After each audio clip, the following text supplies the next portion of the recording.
You're listening to the smartest guys in marketing, the best show on the planet for client businesses to learn about traffic, funnels, sales, conversions, and marketing coolness. Chris and Taylor are the founders of Traffic and Funnels, a digital marketing consultancy helping you get paid clients from cold traffic daily. Now, here are your hosts, Chris and Taylor. How's it going, everybody? Welcome to the Smartest Guys in Marketing podcast. How'd your kids? How'd your wives? This will be a PG-rated episode. Here with your hosts, Chris Evans and Taylor Welch. Bro, you sound like you just took like NyQuil or something. I'm just... Hey, everybody. This is the Traffic and Smartest podcast. Just want to keep it even keel, man. What are you talking about today? We're talking about how not to let... Don't do it. All right, fine. The brand new Traffic and Funnels scam. That is the best headline ever. What I wanted to say was how not to let people rob you of your potential to make a great impact. It's so cheesy, bro. It's like how to help people live better lives. Nobody cares. People want to know about the scam. Yeah, it's like how to win friends and influence people. Yeah. Anyways, all right. So let's talk about It's up there with that. One of those really sucky titles. Here's where this story came from. So we have this guy. We'll call him Kenneth because his name is actually Kenneth. So we're going to call him by his real name. He emailed in. He wanted to talk to us about his business. And we've told you guys so many times, like we're not robbing people blind. We tell you honestly if we can help you or not. So we said, hey, Kenneth, sir, we can't help you because of this, and we need you to do this instead. And so he goes to our ads, and he literally becomes a chimpanzee, a terrorist. And he starts like yelling and beating his chest and saying that we basically abuse him, which we didn't. And I was just thinking about this. Every single day, multiple times a day, Chris has to keep me off of Facebook because when I go and I read people commenting on our ads, I want to do bad things to them and say bad things to them. And I'm just a normal human being, and Chris is a cyborg who doesn't have emotions, and so he's level-headed about it. But it's not that I don't have emotions. It's just that I suppress my emotions from many years of abuse. Because his wife hits him and throws scalding hot water on him to wake him up in the morning. No, look, we're impacting so many people in a positive way, and that comes at a cost. And for you, that's going to come at a cost as well. People are going to misunderstand you. They're going to judge you. They're going to say naughty things to you, about you, etc. And I really think that this is one of those things that you have to learn to push past and overcome, or it will diminish your influence. It'll cause you to retreat rather to advance. And it's a mindset thing. I'm just going to break that down because we don't have as many haters as Ty Lopez, but we're not as scammy as he is. Well, we're getting to the point where, normal civilians who have a tough time feeding themselves based on how they write, they don't like us very much. Yeah. You know what I mean? Yeah. Yeah. In regards to this, it's amazing how many clients deal with this. They come in and they are so afraid of what people are going to think about what they're doing. Yep.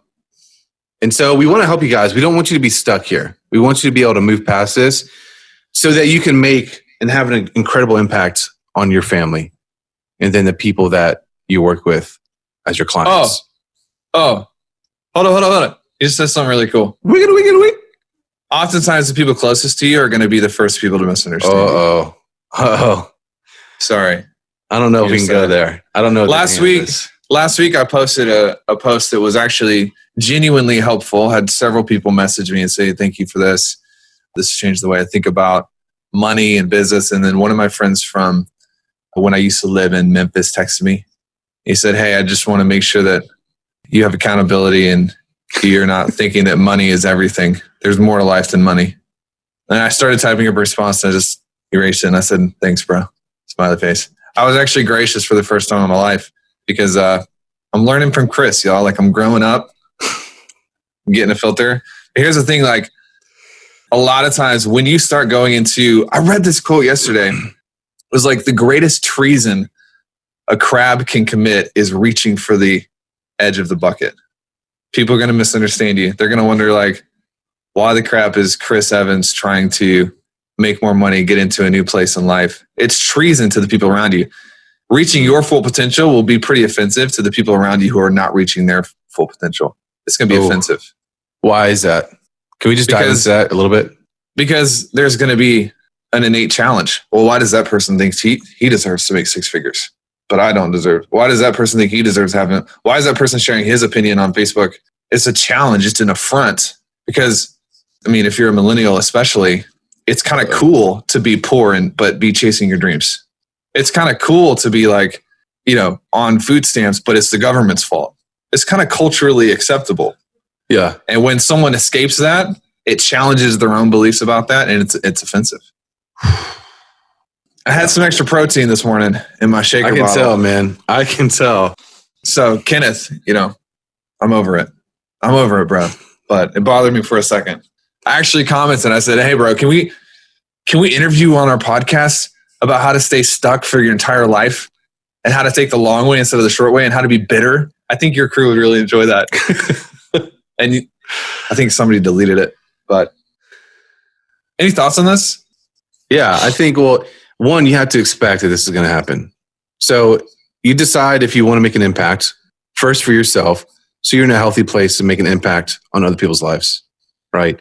And then expect that people are going to judge you, misread you, hate you. Like, people have literally told me to kill myself and my kids. Like, literally. That's true. And on so YouTube. My assumption now is that just the majority of people are insane and they're crazy and they're probably smoking something.